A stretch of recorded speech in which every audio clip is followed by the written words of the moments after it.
they realised that I was actually the kind of person that they wanted to bring into their financial services organisation, despite the fact that I was 19 and a waitress and still at university. It was very cool to see you can pull together great content and you can pull together great community and still attract a paying audience from around the world. All the apps, anything e-commerce, like all of the services and everything that's hosting our data, if that's all been coming from a certain kind of brain, it's certainly not going to serve the population.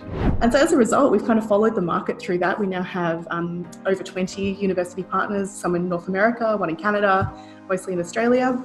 And they've looked at our program and they said, you know what, this is the kind of education that we need to augment our existing education with. So that's been really, really great.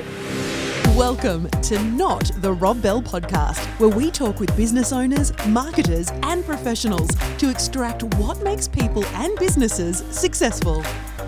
Hey everyone, and thanks for tuning in to Not the Rob Bell Podcast. Today's guest, I've got Jeanette Cheah, CEO and founder of Hexyz. We talk about bridging the gap between employment and business, how diversity improves outcomes, and the power of networking. It's all that and more now. Jeanette Cheah from Hexyz, thanks so much for coming to chat today. Great to be here, Rob. Thanks for having me. It's really, really cool to have a chat. And so obviously you are founder and CEO of Hexyz, which is a student exchange or a student education program to educate them in the startup world. But I want to hear more about that in a second, but I really want to learn about how you got to where you are today. I understand you had quite a global upbringing. Can you give us a bit of insight into the early years of Jeanette Cheah? Sure, Rob. And yes, that's a really good way of putting it, a global upbringing from day one. So I was born to Chinese Malaysian parents. They had got married in Malaysia and head straight across to the States. So I was actually born in Honolulu in the US, where I spent the first few years of my life before heading down to Australia to Brisbane. So I spent some of my childhood in Brisbane as well as Tokyo. So my dad was a professor of economics, so following his career around a little bit before the family settled here in Melbourne, where I now live with a puppy, a ginger cat, and an English man. Not necessarily in that order. That's the pecking order in our house. Makes sense. And so when you obviously some real interesting worldly perspective there, and no doubt a professor of economics has given you, having a professor of economics as your father has no doubt given you some interesting insight into business and finance. But where did you start professionally? How did that journey really take hold? Yeah, so I think you really hit on something there. You know, mum and dad were both incredibly focused on academics. I don't want to be a cliche, but I did start learning violin from the age of two. So mum herself is an MBA, dad's a PhD. They've like big focus on learning and education. So that's something that was really drummed into me from an early age. So I guess when it came to studies, I followed a fairly traditional path to start. So I studied, economics and sociology. I did some postgrad marketing, and assumed that it would be a great thing to go into banking. So went straight into financial services when I was young, straight out of university. But Rob, the cool thing is actually that when you track back your career and you think about how things started, my first professional job actually came out of networking, and I didn't even realize what I was doing. So I would have been 19 working at an Italian restaurant in the eastern suburbs of Melbourne. And just through pure, authentic engagement with customers, which I can put those words around it now, but at the time I was just chatting. Sure. They realised that I was actually the kind of person that they wanted to bring into their financial services organisation, despite the fact that I was 19 and a waitress and still at university. So I think, tracking all the way back to that professional start, it actually is an interesting seed of what's happened now with my career, which becomes very much around connecting humans around the world and sort of using that really authentic communication to build careers. And so, I mean, obviously there's some real natural, energy to discuss, what you're doing, engage with customers and that sort of thing, and no doubt springboarded a career. But how did you make that leap, and how did that come about? Like, what companies did you go through? Sure. So I started working for a really small financial services firm which was bought over by IOOF. So I worked for IOOF. I then jumped ship over to AXA, which was then purchased by AMP. So I kind of did the whole like corporate acquisition thing. And when you hear about all these acronyms, I'm really talking about all the Royal Commission fades, right? So after that, I moved over to Origin Energy to work in their customer innovation space, and finally to ANZ, where I spent the last 5.5 years of my corporate career before jumping ship to startup. And Rob, kind of the interesting thing again is like when you look through that, I realized that I actually spent my time working for a guaranteed superannuation pension fund during the time of the GFC. I jumped across to Origin Energy at the time where the carbon tax was put in place and then repealed. And now I'm running a global education business during the time of COVID. So, we're having a great time following all the, the trends of the world. But things happen in threes, so that's it now, right? It's all plain sailing from there. Do you reckon?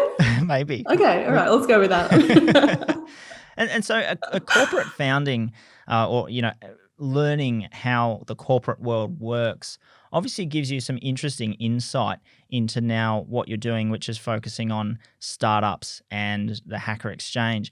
How did that transition take place from, maybe a little bit of an itch to do something outside of the corporate world to actually doing it? It's a really long journey, I think, for anybody who's taken that leap from being a career sort of corporate person to starting something new. I always sort of had a feeling that I wanted to build stuff, and I did tend to build a lot of new products and initiatives during my corporate career.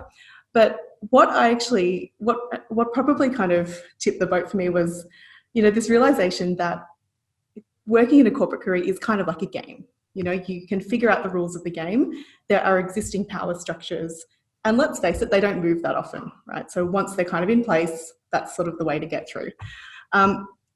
And I kind of looked around and I went, you know what, I think I can play this game and I can figure out how I can get some good points. But I actually think it's a little rigged. And so looking around, the leadership I saw around me kind of looked pretty similar to each other. There was lots of white shirts and blue suits and cufflinks and the whole lot. And I didn't see a really clear pathway for a diverse leadership to kind of come in place in the place I was.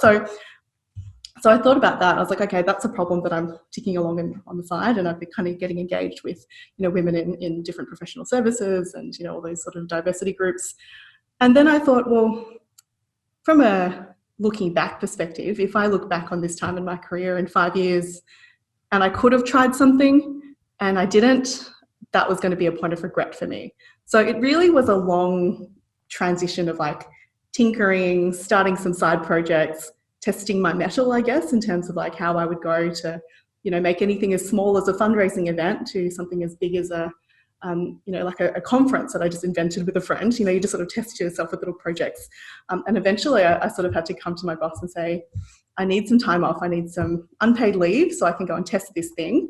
And many other people go on parental leave and take time off to raise a human. I want to go give birth to a startup and give me some time off. And I had a wonderfully supportive boss at the time who said, yes, go ahead and do that. And that was sort of my gateway into startup. That's very cool. And the analogy of giving birth to a company is very, very funny. And I really, really like that term.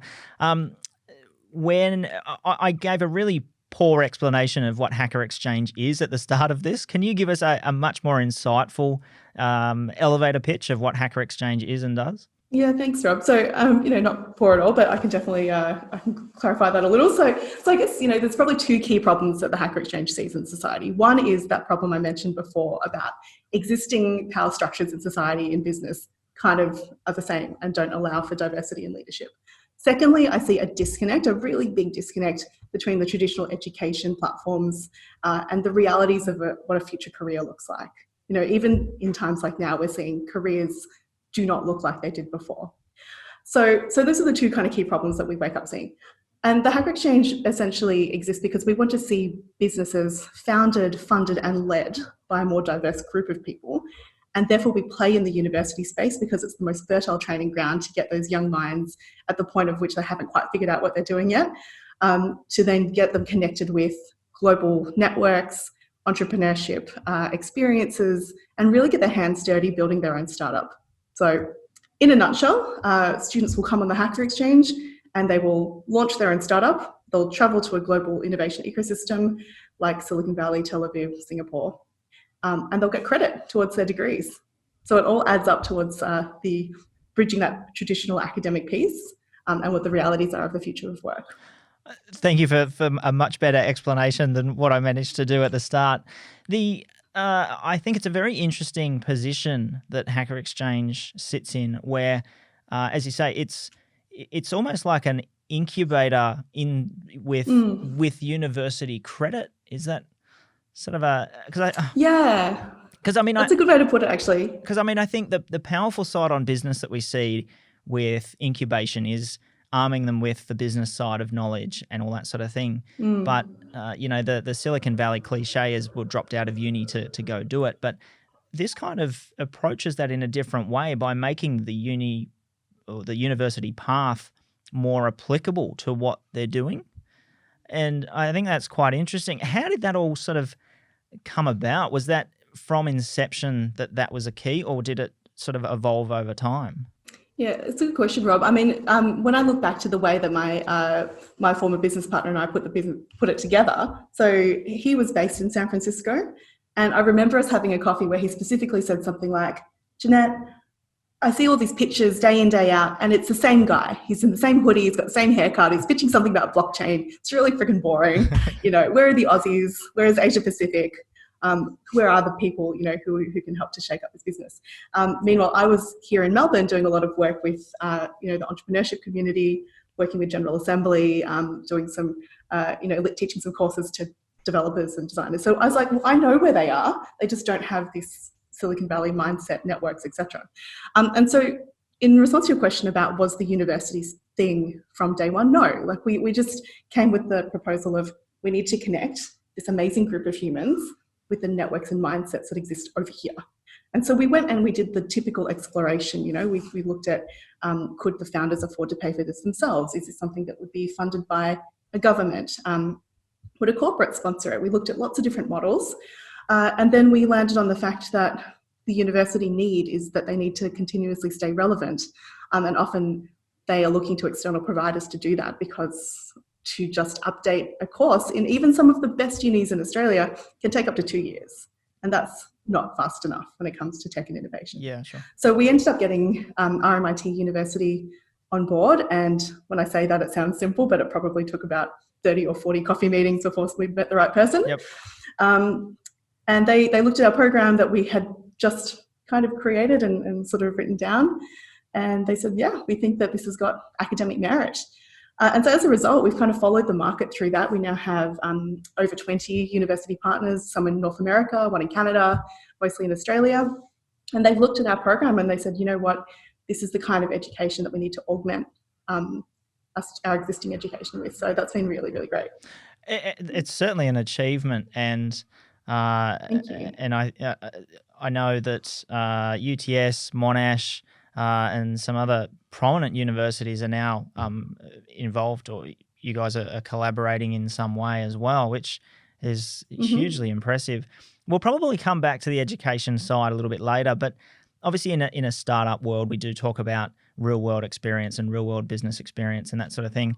And one thing that you have touched on before is the physical aspect of taking founders or startup founders to, say, Silicon Valley, Tel Aviv, Singapore, and other real core innovation hubs, Silicon Valley as well. How much of your sort of worldly upbringing plays into that aspect of showing a different perspective of how things are done? Probably more than I gave it credit for at the start. But, I went to 6 different schools, growing up. I think I changed schools almost every year. And there's something about being physically placed in another unfamiliar environment, which makes you very, I guess, self-reliant. You don't have familiar things to lean on, and you don't have the same people telling you that you're doing well. You just kind of have to find some kind of inner strength. So the immersion and I guess the residential component of the Hacker Exchange has been so crucial, because you see these founders and students, they personally develop exponentially in so many different ways. So we've had a student, from Adelaide who'd never left Adelaide. And he chose to come to Tel Aviv on his first trip overseas. He travelled alone, like he figured it all out. He went through like about 4 different airport changes. And I mean, even just those kinds of things is such a great personal development piece. And I think anyone who's travelled would appreciate that. And then when he gets there, he's put in front of venture capitalists, and he's put in front of people that work at Google and Wix, and people inventing 3D printed vegan steak, and like his mind just gets blown to the nth degree. And then he comes back to Adelaide and he's like, what am I going to build? How am I going to pay this forward, share this global mindset? And I think the cool thing that we see with our alumni is that their perspective of themselves changes, how powerful they can be globally, and also their perspective of like their own privilege and opportunity changes because they start to realize how much of an impact they can have. And I'm really, really proud to say that like some of those connections that are formed on program, they continue ongoing. We see founders who still maintain mentor relationships with international experts, and that's super cool. Yeah, and it's certainly going to give a new perspective on things. And even the example that you just gave where someone's gone to Tel Aviv having never travelled outside of Adelaide and then come back totally inspired by what they've seen. From what I understand, you guys not just create that level of excitement, but you help foster the energy that comes from that into something productive? Yeah, absolutely. I think, again, this is probably something we stumbled upon as we grew the business, but nurturing that alumni network and the connectivity of that has been probably one of the most valuable things that's come out of the Hacker Exchange, because all of a sudden you have 200 plus 300 like students or founders around Australia who've gone through kind of this bonding experience. They've branded themselves. So they call themselves Hexyz. I didn't do that. They did that to themselves. So they branded themselves. They know when they meet another Hexy that they've kind of gone through some bonding experience. And all of a sudden you have the potential to find a co-founder, or the potential to, share experiences or share knowledge or hire each other.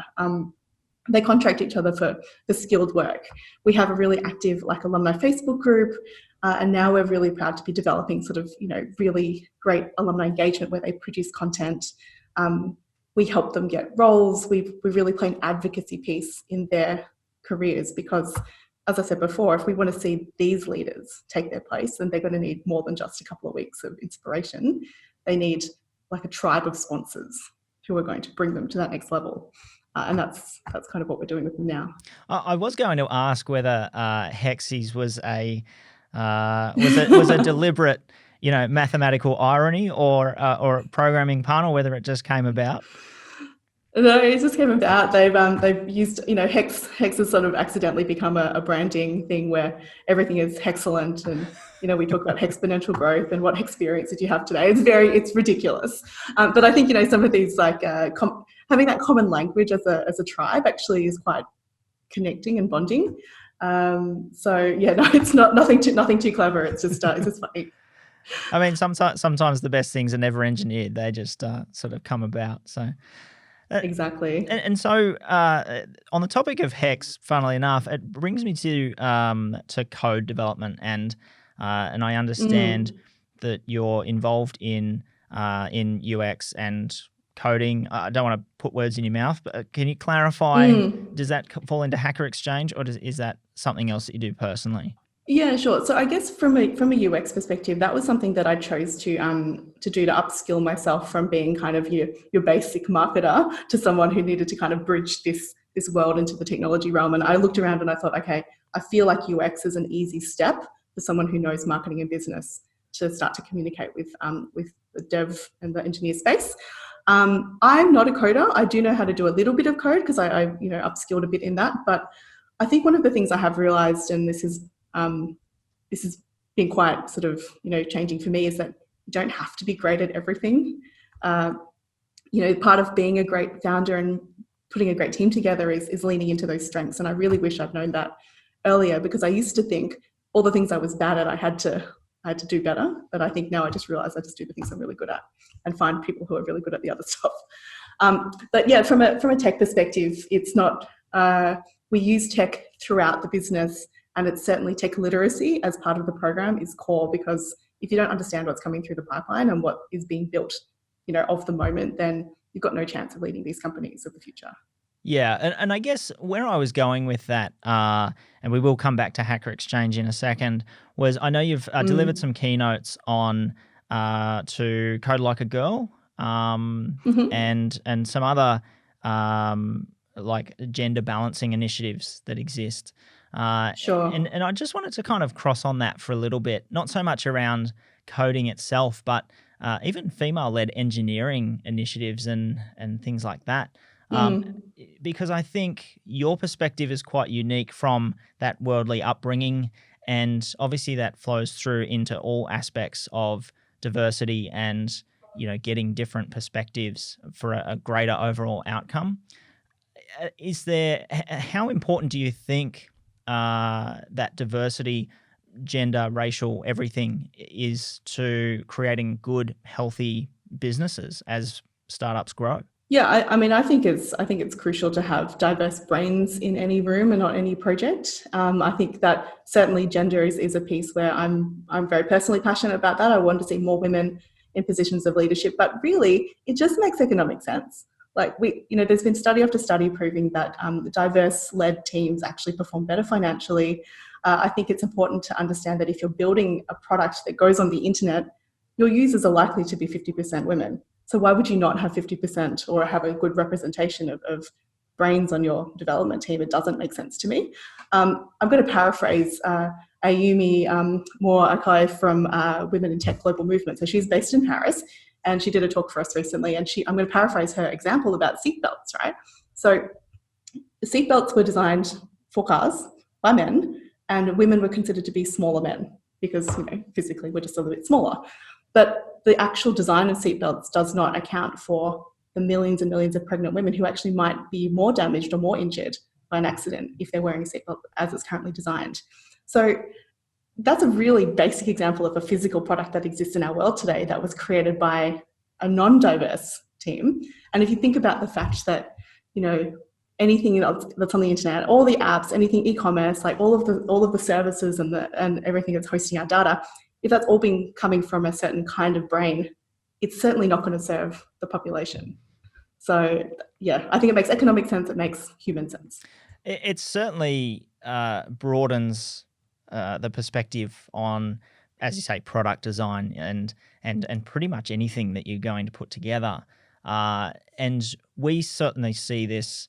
We actually put out a product in the STEM space, which is a magazine, and Cool. and we deal with coding and Internet of Things and all that sort of thing. And it's really, really cool. But we do see a very heavy bias, even in terms of trying to get talented people to engage as authors for projects and that sort of thing. How do you see educators being able to bring more diverse people into engineering fields and tech fields to sort of help bring that balance, that skills diversification across genders and everything like that? Yeah.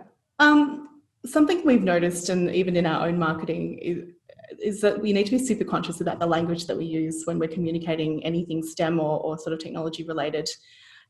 And particularly in the startup world, there's this real kind of hustle culture. You got to be killing it, you got to be crushing it. So there's definitely, I guess, like a focus on language. I think that educators and marketers and anyone who's recruiting in this space really needs to pay attention to make sure that they are opening the doors for, I guess, a comfortable, so it feels comfortable for people to kind of walk through them if they haven't been to that room before. That was a weird analogy there. But I guess, it's a very common statement that you can't be what you can't see, right? So I think there's this idea of just flooding people's world with leaders that look, feel, sound different, keeping track of everything that you're doing, whether it's, we track every mentor, every person we put on stage, everyone who gets a microphone, to make sure that we've got balance, not just in gender, but also in people of colour. We look at sort of, different backgrounds. We want cross-disciplinary minds speaking to our students. And I think, people might be surprised when they look through their own collateral and their own marketing, and even from an education perspective, the case studies you're using, the experts you're quoting, they might be surprised when they actually do a bit of an audit on that. I had a story for you, like personally, when I was putting together a video for ANZ when I was still there around the use of a new technology that we've just created. I was responsible for picking up the stock imagery and the stock videos to make up that video. Sure. And somebody sent me an email saying, Jeanette, you might want to check the diversity in your video. You've just sent me a whole bunch of like white dudes and maybe a couple of Asian dudes. And I was like, no, I didn't.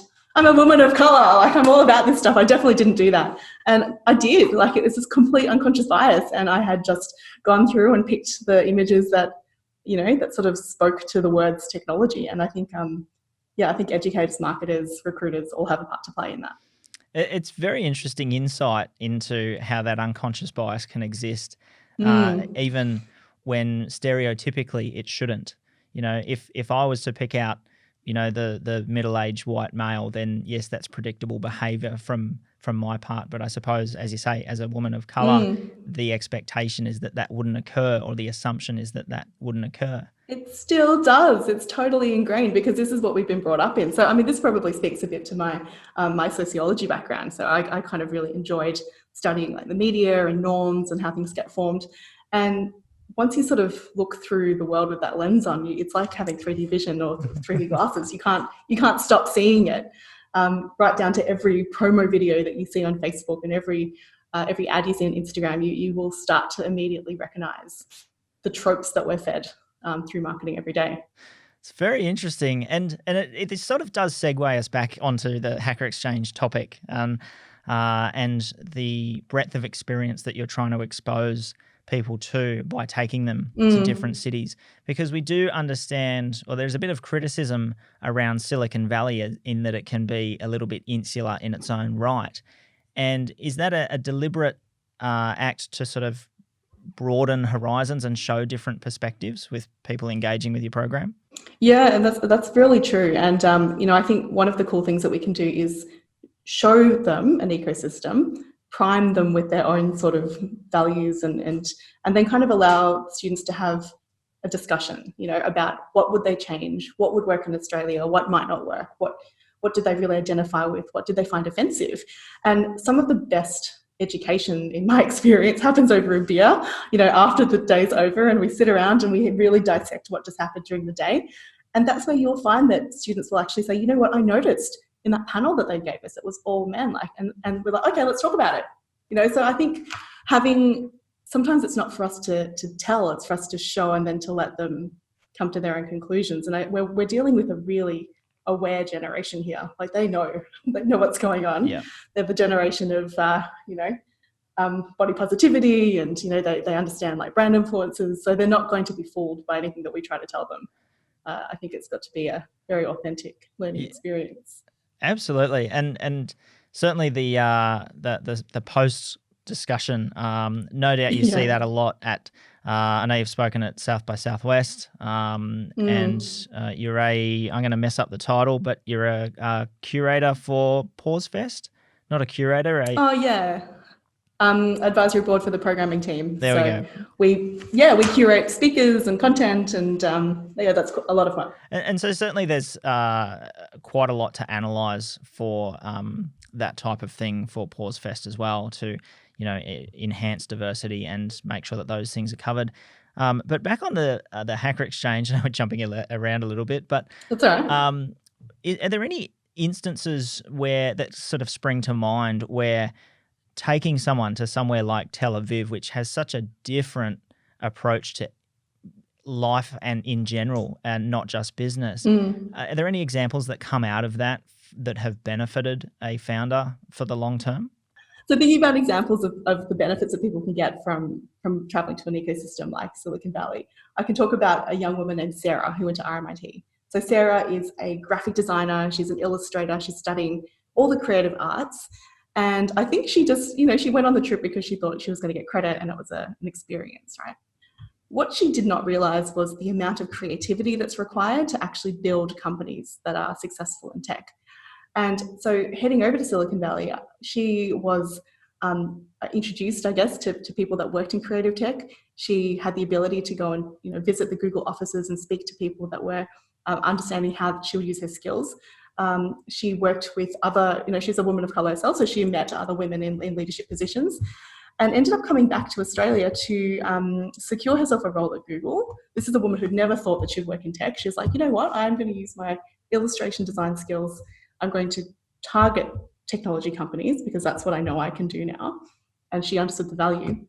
Not only that, she then unleashed her entrepreneurial spirit and started to do all these projects in virtual reality and augmented reality. Ended up going viral on the news for creating something for the underground, like the metro in Sydney, Wow. where you scan your Opal card and it shows you a map of, so it's just like opening the door a crack for the right kind of talent, so they can come back and build things and create things and find careers that they just wouldn't have thought that they could do otherwise.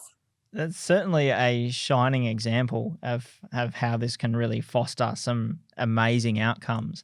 Obviously, something that you educate on is the power of networking, and you can clearly demonstrate how important that is for startups. Is there a tipping point where people sort of realize just how important that networking side is, and not just, say, a pitch meeting? Yeah, I think probably one of the greatest things that I learned from my first trip to Israel was, the terminology of social capital. And I know it's probably quite, commonly used in other fields, but when it was described to me, I suddenly had this aha moment. I was like, that is what we do. We build social capital. And it's really that intersection of the two things that I really enjoy. It's that economics and the sociology. It's like, how do you use the connections of humans to smooth the way for business and investment and collaboration, and so I think we really like to educate students in this concept of building your own social capital on purpose, from the very, very early stages, before your career even exists, before your startup exists, because you actually never know when you're going to come back and use that social capital for economic gain. Potentially, it sounds a little bit cold when you think about it like that. But at the end of the day, business is all about humans. We've got human customers, we've got human people running it. So I think from a realization point, that's definitely something we don't really allow them to discover. That is like a definite something that we tell them straight up. Yep. Because they only have a certain amount of time in that city. We want them to ramp up their activities straight away. But what we do see is when they come back to Australia or to wherever their home city is, that doesn't stop. So I think once you light the flame of helping people understand the power of social capital and how you can really use your connections as, credit, and as, genuine, trying to think of the word, like, when you light a fire, what's the stuff that you use to light a fire? Kindling. Like flint. Thank you.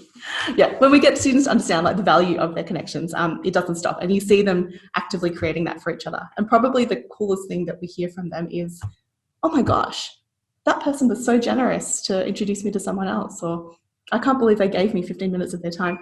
I think they're surprised at how open people can be when it comes to sharing their knowledge and their networks, in a pay it forward kind of mindset, because that is such a crucial part of the startup ecosystem, is that, I got to here, I might just be a couple of steps above you, but I'm going to pay it forward and help you bring you along. I think it's certainly a critical lesson for people to learn around, the social aspect of what they're doing.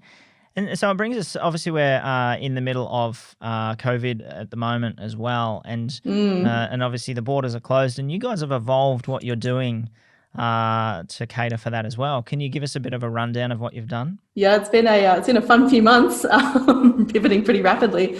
But we had to get very good very quickly at running great online programs, as many of our other contemporaries and universities have done.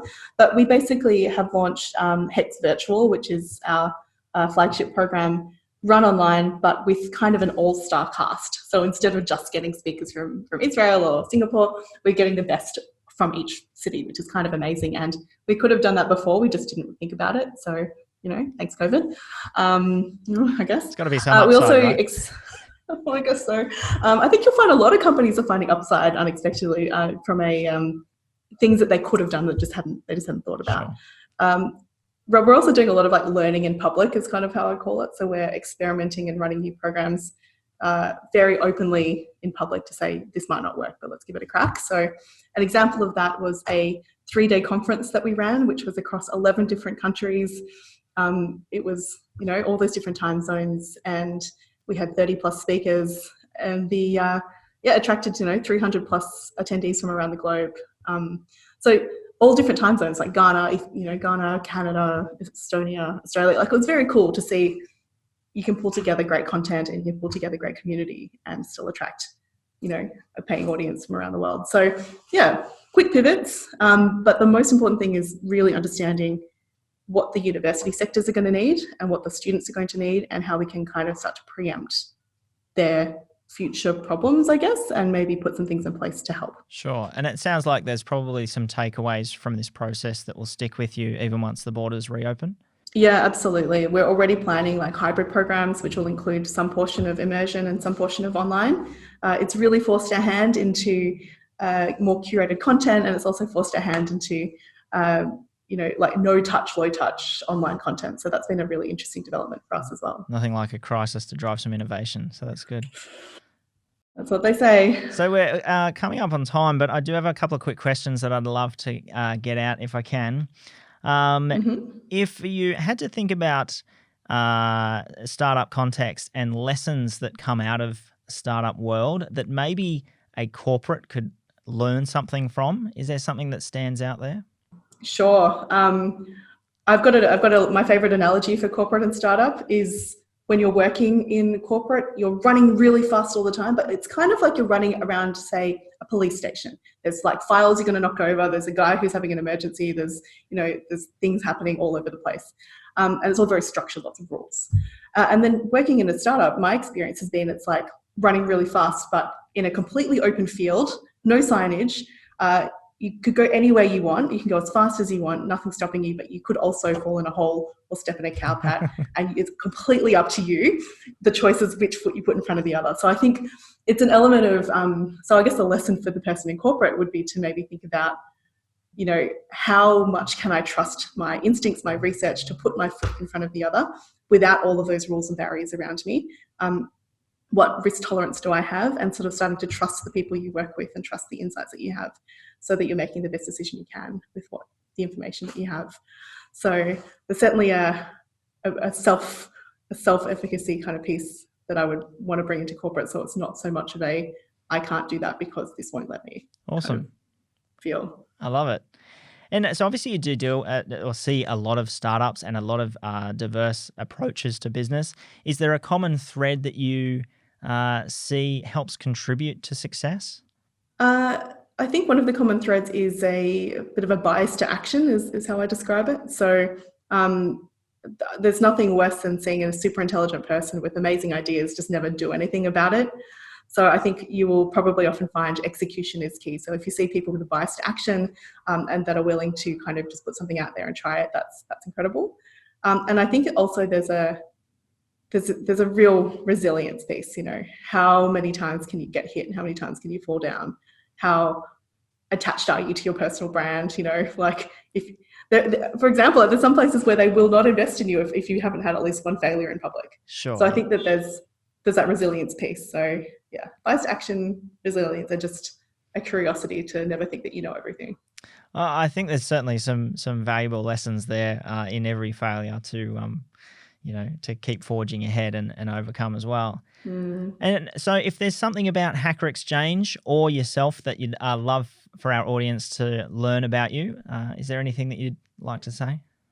The Hacker Exchange is here to sort of support students as they start and launch, and eventually as they fund their businesses. So our intention in the future is actually to help create a student-led venture fund where we can actually send students into their campuses to unearth that great talent that might be hiding in a lab or in a library and help sort of find us the new founders of tomorrow. So that's something that I'm really excited about.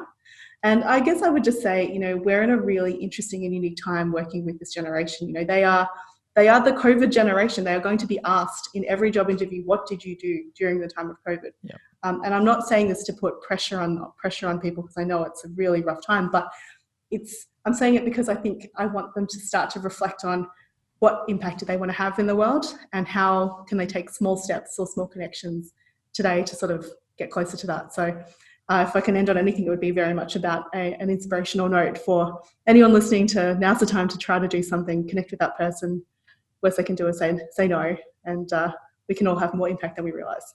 Definitely some sage advice there for anyone looking to make a mark. And so importantly, where can people find out more about Hacker Exchange? Yes, you can jump on our website. It is literally hacker.exchange, no .coms or anything like that. Or you can look us up on Instagram or Facebook. Very, very simple Hacker Exchange handle for both of those. Or connect with me on LinkedIn. I love to meet new people. Let's build some social capital together, and always open to looking at collaborations with anyone who's got like minds and like values. Fantastic. Sounds excellent. So Jeanette, Cheah from Hacker Exchange, I've really enjoyed this chat. Thank you so much for your time. Thanks, Rob. Good to talk to you too. Thank you. There you have it. I hope you really enjoyed this episode, and if you did, please like it, share it, or leave us a review on your favourite platform. It helps us show more of this content to people just like you.